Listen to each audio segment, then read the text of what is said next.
In regard to poultry, Americans currently consume as much chicken in a single day as they did in an entire year in 1930. The largest broiler companies in the world now slaughter more than 8.5 million birds in a single week.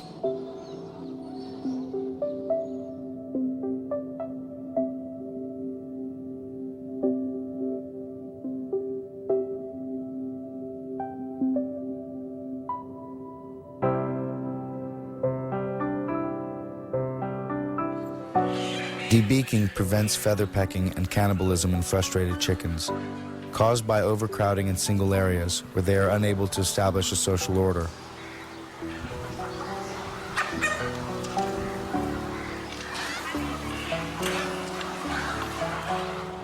Today, done with infant chicks, the procedure is carried out very quickly, about 15 birds a minute. Such haste means the temperature and sharpness of the blade varies, resulting in sloppy cutting and serious injury to the bird. As for their living conditions, anywhere from 60 to 90,000 birds can be crowded together in a single building.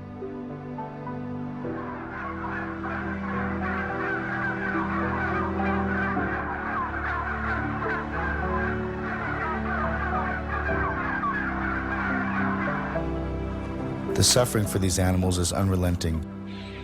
It is a way of life. Although their beaks are severed, they attempt to peck each other.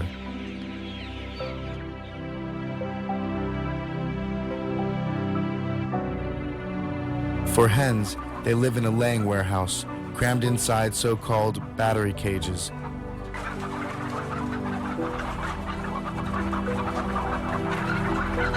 Many lose their feathers and develop sores from rubbing against the wire cage.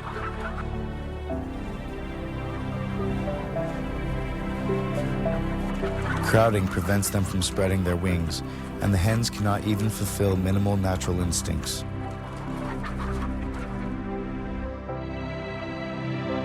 During transportation, all animals suffer, and many die. And they suffocate when other animals pile on top of them in overcrowded, poorly loaded cages.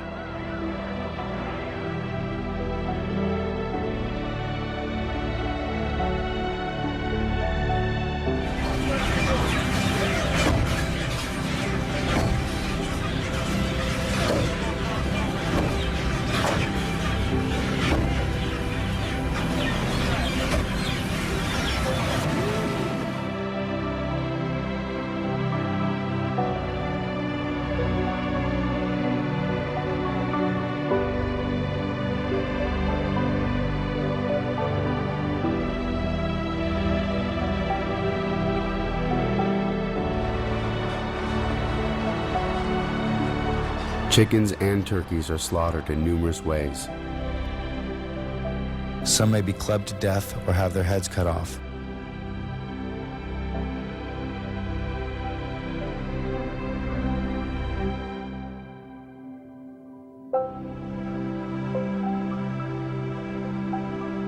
But most are brought through the assembly lines of factory farms.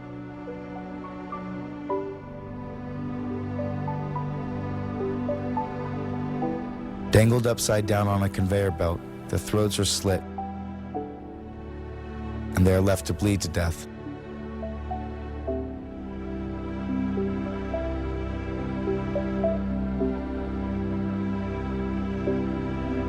Others may be placed headfirst in tubes to restrict their movement while they slowly bleed to death.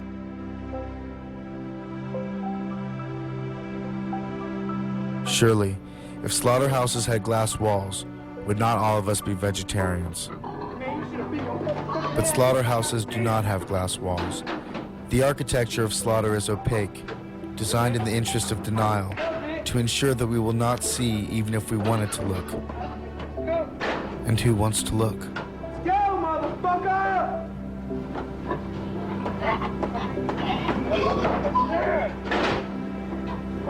Better fucking stop!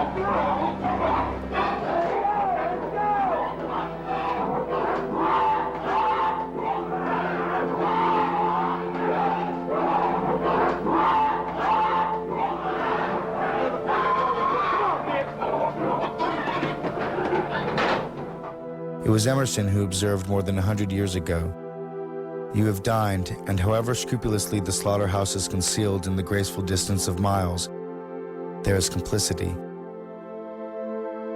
Fucking enemy! Fuck on, bitch! Fuck on, bitch! The fucking enemy!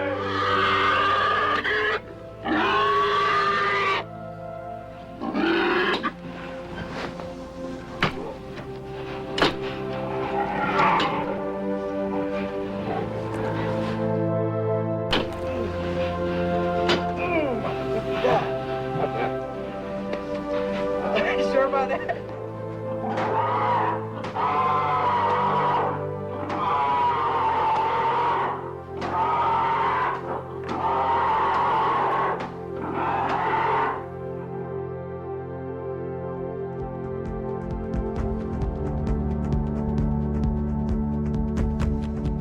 And for those who think eating seafood is healthier than land animals, just remember how much irretrievable waste and contaminated sediments are dumped into our oceans. In the past, oil, nuclear, and chemical industries have done little for the protection of marine environments. And dumping on or under the seabed has always proved a convenient place to dispose of inconvenient wastes.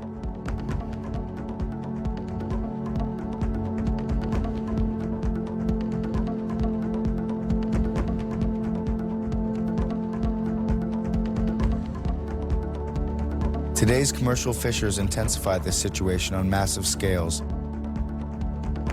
They use vast factory trawlers the size of football fields and advanced electronic equipment to track and catch fish.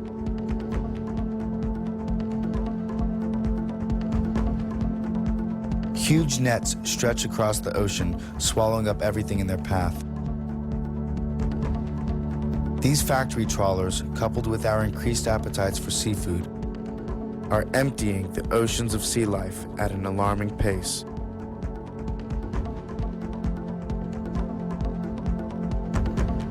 Already 13 of the 17 major global fisheries are depleted or in serious decline. The other 4 are overexploited or fully exploited.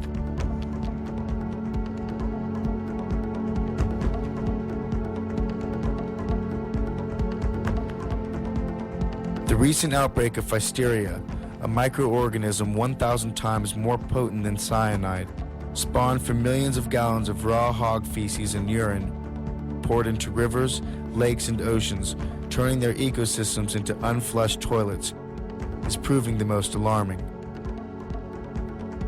Threatening sea life and humans alike, Pfiesteria has killed over 1 billion fish, the Southeast's largest fish kill on record, and it's spreading. Traces of Pfiesteria have already been found from Long Island to the Florida Gulf at distances of up to 1,000 miles. In fact, this water-based Pfiesteria invasion stands as one of the worst outbreaks of a virulent microorganism in U.S. history. It is a level 3 biohazard. Ebola is a 4. AIDS is a 2. And this bug mutated as a direct result of our mass consumption of animals, particularly pork. With hog farms fattening millions of pigs for slaughter, grain goes in and waste comes out. This waste finds its way into our oceans and water supply systems, contaminating the animals that live in it, as well as those who eat from it.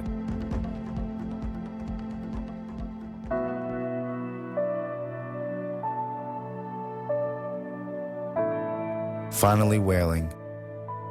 Though the International Whaling Commission prohibited commercial whaling in 1985, many countries continue to kill whales for their so-called exotic meat.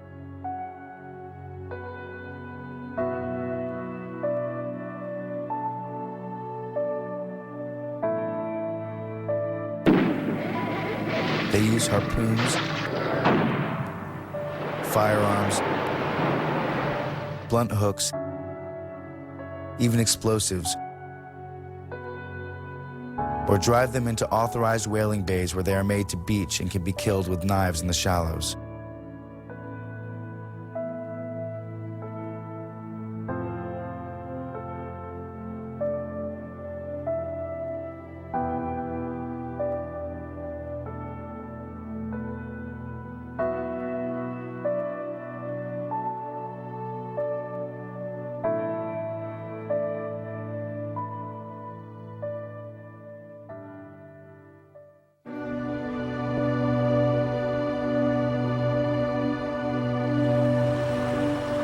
Every winter, between the months of October through March, thousands of dolphins are confined and brutally killed in small towns across Japan.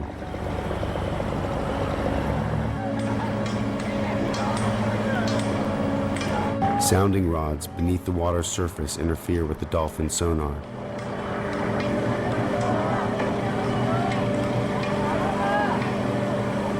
Once disoriented and enclosed within the nets, the dolphins panic.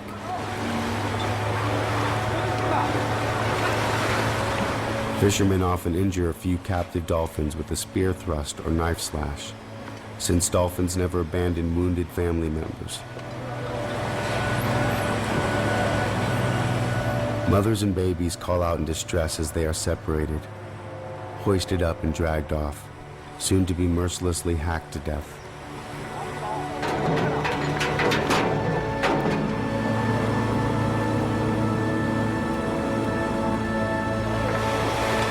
These are benign and innocent beings, and they deserve better.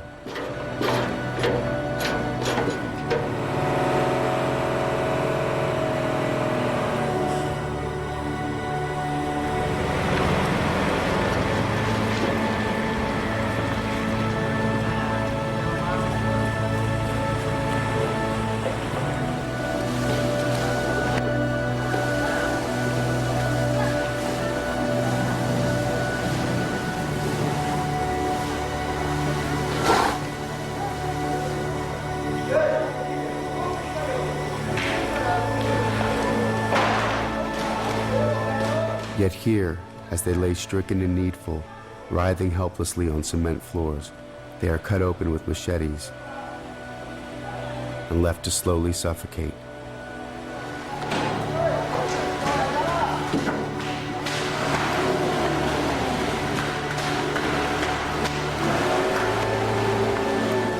Convulsing and contorting in the throes of agony, while school children walk on by.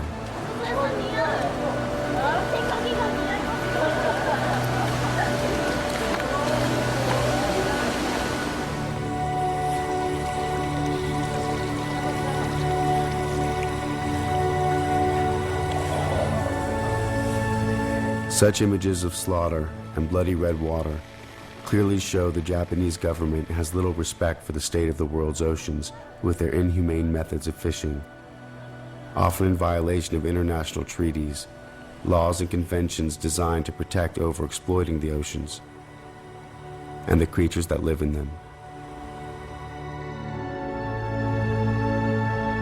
Dolphin meat is later sold in markets and restaurants, though often mislabeled as whale meat.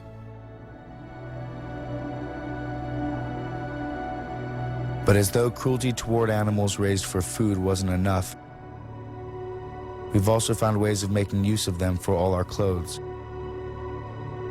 Jackets, shoes, belts, gloves, pants, wallets, purses, and so on.